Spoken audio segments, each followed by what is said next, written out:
Bonjour! Bonjour.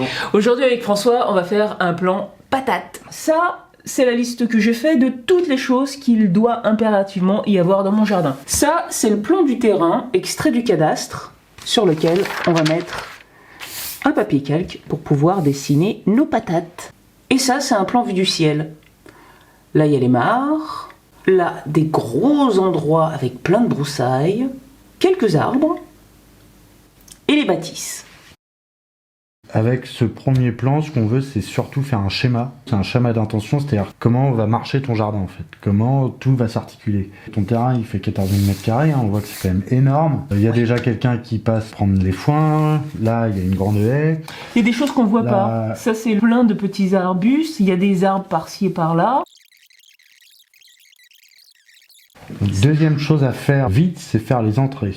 Toi, tu veux en mettre une ici. Je veux en mettre une là, ouais. Qui est assez logique pour la maison. Ouais. Il y en a une qui est existante, qui est ici. Il y en a une qui est là. Il y en a une qui est ici.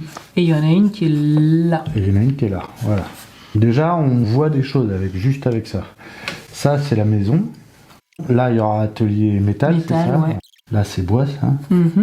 De ça, il découle des choses automatiques. Tu auras une circulation spécifique à faire ici, qui nécessitera des choses en dessous, sous la terre, pour que ça résiste, etc. C'est une circulation voiture. Là, pareil. Là, la fonction, ça va être pouvoir être livré par un camion. Absolument. Pouvoir déplacer des choses, parce que si le camion vient te livrer une machine, il faut que tu puisses la déplacer jusqu'à ton atelier. L'idée, c'est de pouvoir aussi circuler de cet atelier-là à cet atelier-là. Ici, on est juste à côté de la route, donc ça pose aucun problème. Mais en effet, il y a un accès à prévoir jusqu'à la route. Et en effet, si le camion il peut rentrer, ou pas. Voilà. Il peut me livrer là, mais en tout cas, il faut que j'ai un accès pour ramener les choses. Tout ça, c'est à réfléchir, parce que un camion, quand il arrive dans un endroit, il faut que sous la chaussée, il y ait quelque chose de très spécifique et très lourd, et donc très cher. Ouais, voilà. Déjà, une allée juste pour une voiture, c'est déjà très cher. Les circulations, c'est quelque chose d'extrêmement cher. Mais tu as encore des circulations de ta maison, il faudra que tu ailles à tes ateliers. Ça va dépendre des portes, des ouvertures de la maison et de l'ouverture de l'atelier. Pour l'instant, on reste juste dans le schéma, on cherche pas le détail. D'accord, ok. Tu auras certainement aussi une circulation piétonne, je parle, de l'atelier métal à l'atelier bois. Et de la maison à l'atelier métal. Exactement. C'est les endroits où tu vas être le plus. Ouais, et on oublie un truc, c'est le potager. Là-dedans, il va y avoir un potager. Là-dedans, il faut incruster un potager et une tiny house. Il faut que ça reste en dessous de 20 m² pour pas avoir de permis de construire, mais juste avoir une déclaration. Et si tu faisais un jardin très joli, d'agrément, tout ça, tu pourrais travailler 24 heures sur 24, non-stop, toute l'année. Voilà. C'est clair, ouais. Donc, tu as déjà quelqu'un qui fait cette haie-là, je crois. Et toutes les haies. Super. Et qui tond. L'idée, c'est de lui laisser au moins une partie. Grâce à ça, on voit que tu vas vivre ici. Imaginons, tout ça, tu le gardes entre guillemets pour toi, et tout ça, tu le laisses plus sauvage. Ouais. C'est-à-dire, tu fais une fauche par an, il fera lui la fauche, etc. Mais ça t'empêche pas de planter des arbres dedans. Donc là, il faut maintenant réfléchir à cette partie-là. Il y a un espèce de rond-point qui se crée. Ça, c'est des accès de service. C'est du chemin piéton. Hein. On pourrait imaginer que tu tombes pas, il n'y a que cette partie-là que tu tombes. Bon, alors en Normandie, des fois, le sol est un peu humide, donc c'est bien d'avoir un petit chemin piéton, mais dans un premier temps, ça peut se faire, c'est moins cher, puis c'est très champêtre, c'est très joli. L'eau arrive ici. L'eau et l'électricité, c'est ça. J'ai pas les télécoms pour l'instant. À mon avis, on les ferait arriver par là. Hein. Quand on fait les tranchées, on s'en embête pas, on les fait droites. Hein. Ouais, voilà. Mais tu vois, en fait, d'abord, il va y avoir la tiny house.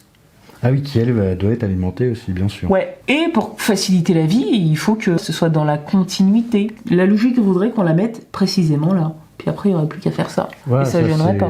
Il reste plus qu'à caser le potager. Bon, la phytoépuration, c'est par là. Hein. Tu n'y es pas encore, tu vas y habiter dans un certain temps, là tu commences à prendre tes marques un peu dans le terrain, tu vas le faire à un endroit, puis si ça se trouve l'année prochaine tu vas te dire bah non c'est nul, je devrais pas le faire ici. Faut pas le clôturer, faut pas le mettre de façon définitive. Je vais mettre le BRF quelque part, je vais voir si ça marche là. Le passage que je risque d'emprunter le plus, c'est à terme, entre la maison et l'atelier à bois. La première année, je vais être là. Si on le met là, en fait, ça va faire vraiment partie du paysage. Il sera en plein milieu. C'est pas mal. Déjà, ça fait 160 m². Ouais. Ça te fait un gros potager. Ouais. Il y a du boulot, hein, 160 m², faut pas se leurrer, c'est quand même pas mal de boulot, donc on peut encore le diminuer de moitié. On arrive à 80. Voilà. Un timbre-poste. Voilà. Donc, imaginons C'est que plus raisonnable. s'il est ici, quand on sera là, ça restera un petit élément en plein milieu d'un grand truc vert. Ouais. Donc, ça va faire un peu étrange. Ouais. Il y a un espèce d'ancien potager là ici. Là, il y a un ancien potager, ouais. Il y avait des gens qui faisaient ça parce qu'ils devaient habiter dans celle-là. Exactement. Donc voilà, eux, l'idée c'était de le mettre juste à côté de la maison. Moi aussi, je pourrais le mettre à côté de la maison. Et le côté sud, évidemment, comme eux. Moi, je me dis, sur un passage ou à côté d'un passage, c'est-à-dire là. Tu disais, il y a un petit coin qui m'embête un peu où il se passe rien. Et c'est à C'est vrai l'ombre. qu'il se passe rien. Et c'est à l'ombre, voilà. C'est un endroit qui est un peu caché. Quand on viendra ici, ce sera caché. Ouais. Donc moi, je pense que justement, ta zone de stock et ta zone de tout le bazar, tout ça, je pense que ça peut être intéressant de le mettre dans ce coin-là, quoi. Le conteneur, à terme, je le verrai bien là. Voilà. Mais dans un premier temps, plutôt par là, puisqu'il faudra stocker les matériaux pour faire ces deux choses-là. Enfin, les jardiniers, ils ont toujours de la terre à stocker. Il y a oui. Mais c'est toujours bien d'avoir une zone de stockage où tu sais qu'il se passe pas grand-chose, mais tu peux mettre ton bazar extérieur, entre guillemets, quoi. Mais je pense à un truc là, justement, puisqu'on est en train de réfléchir à voix haute. Est-ce que vraiment c'est le plus pratique? Parce que là, en fait, on va faire une tranchée pour amener les câbles, mais je vais avoir aussi besoin d'un accès. Et là, il est loin, l'accès. C'est sûr. C'est sûr. Donc en fait, est-ce qu'il faut pas plus la mettre par là, quelque part? Parce que tirer les câbles, hein, c'est une chose. Là, ça voudrait dire en réalité qu'il faut que je fasse un accès aussi jusque-là. Et là, il y a bonbon, hein, quand même. Et puis, tout en contournant la maison. Donc, je suis pas sûre de l'emplacement, là. Ouais. Tu vois, c'est tout l'intérêt de faire des dessins, c'est justement qu'on se pose les bonnes questions. Voilà. Imaginons que tu la mettes ici, ta petite maison. Hein. Faut, tu vois, pour ça, quand je disais faut gribouiller... Ouais. Ce serait intéressant d'avoir... l'avis de la maître d'œuvre. Elle risque d'avoir un avis un peu plus tranché sur la question. Aujourd'hui, le fil électrique, il arrive là, il y a un compteur dégueulasse dans la maison. Je pense qu'il n'y a plus de compteur d'eau, mais les tuyaux arrivent ici. Mais tu sais, ça, là, c'est une maison d'habitation. Donc, je sais pas si en réalité, ça vaut pas plus le coup de traverser la route ou de faire tout ça.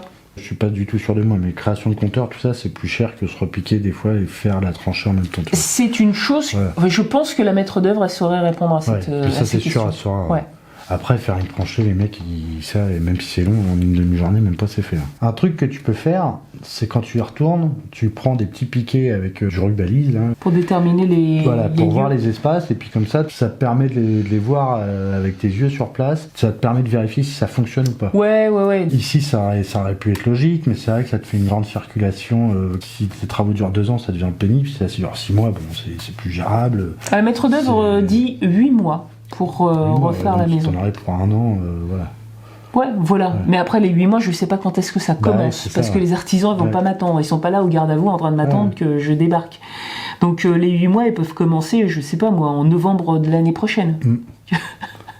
Voilà, donc en réalité, je resterai là 1 an et demi, quoi. Le temps de faire au moins 1 an et demi dans la petite maison. Tu vois, si elle est là, finalement, ça cache un peu la vue, là, par rapport à cette maison-là. Tu vois, si je vais certainement faire une terrasse de ce côté-là, certainement en faire une de l'autre côté également.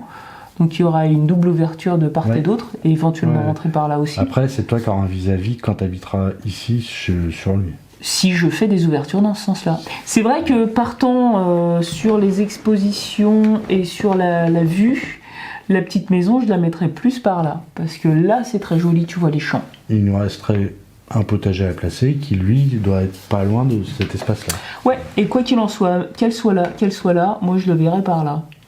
Tu vois, soit par là, mais par là. Ouais, pour moi, c'est là. Une nouvelle patate, qui est ta patate potager. Sachant que là, c'est un gros potager. Ah ben, ça tiendrait parfaitement. Hein. En plus, si ta haie, tu veux rajouter des arbres dans ta haie... élargir au moins. Ça va sûrement favoriser les plantes du potager. Alors, il faudra que tu fasses attention peut-être au soleil du matin, parce que s'il y a des arbres, il y aura peut-être un peu moins de soleil. Mais bon, voilà, tant qu'ils sont plein sud, déjà, ça va, quoi. Là, tu as déjà un premier schéma. Ta priorité, de toute façon, je pense que c'est ta maison, hein. Enfin, ta tiny house, là, en premier. Je vais faire la tiny house. La maison, elle sera prête.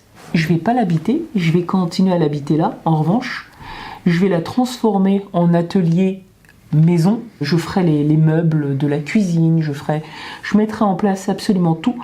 Puis un jour, le jour où tout sera prêt, où j'arrêterai de faire de la grosse poussière à l'intérieur, et ben je quitterai ça pour vraiment D'accord. investir la maison. Ouais, donc tu vas rester quand même.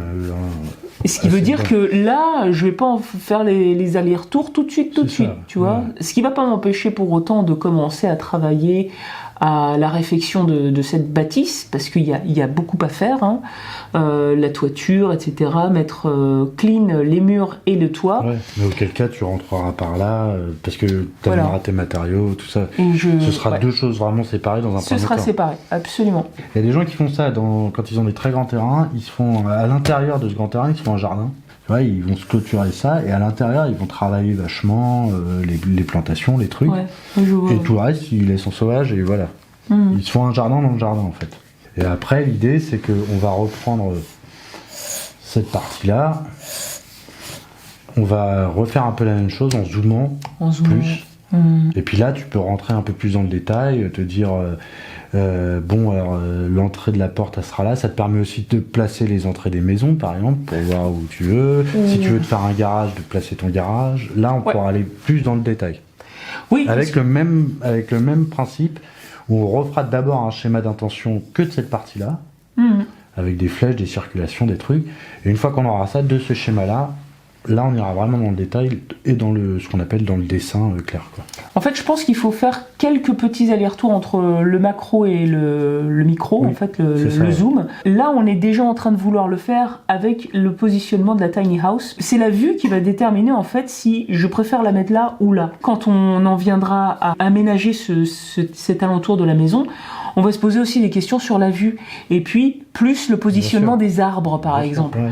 Là, on n'en a pas du tout parlé. On sait que les haies, on va les faire grossir un peu. Je sais que je vais mettre un grillage aussi pour éviter que mes chiennes elles sortent parce qu'elles peuvent sortir n'importe où, partout, tout autour. C'est que des trous. Et on va caser des arbres quelque part de façon à pouvoir continuer à entretenir de façon facile, gérable par des grosses machines comme c'est fait actuellement, en fait. Bah, les arbres, t'as la solution verger assez stricte où on vient Ouais, mais ça, j'aime pas. positionner comme ça, voilà. Ouais, non. Et après, t'as la solution un peu créer des massifs Ouais, en forme un peu d'île qu'il faut justement là bien placer pour les vues. pour la vue, ouais. Vu que là, si c'est fauché, bah, ça te fera comme des îles avec des arbres un peu, voilà.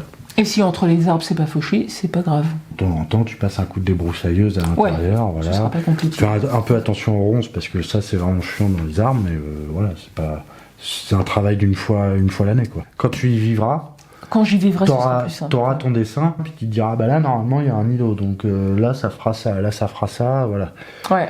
Et sachant qu'en plus, après, on peut jouer avec les arbres, parce que tu vas avoir des arbres qui vont être plutôt en boule, tu vas avoir des arbres qui vont être plutôt en cône, tu vas avoir des arbres qui vont être très droits, enfin, tu vois, tu peux jouer aussi avec, rien qu'avec ces trois formes-là, on les met dans n'importe quel sens, et ça change tout. Pour toute plantation, il faut faire attention au sol, de la région, de ton jardin, et aux conditions climatiques, hein, on va pas planter n'importe quoi, n'importe comment, quoi. Ouais. Et surtout à l'entretien que ça me demandera. Voilà, donc tu t'es créé 2 gros nœuds, et puis c'est ces choses-là qu'il va falloir Travailler. travailler joliment, voilà. Oui, mais pas la etc. première année, ça c'est clair. Non, en en fait, fait, le jardin, c'est toujours ce qu'on fait en dernier, c'est normal, parce que ça coûte cher, et comme la maison coûte aussi cher, et ben on travaille la maison Ouais. avant.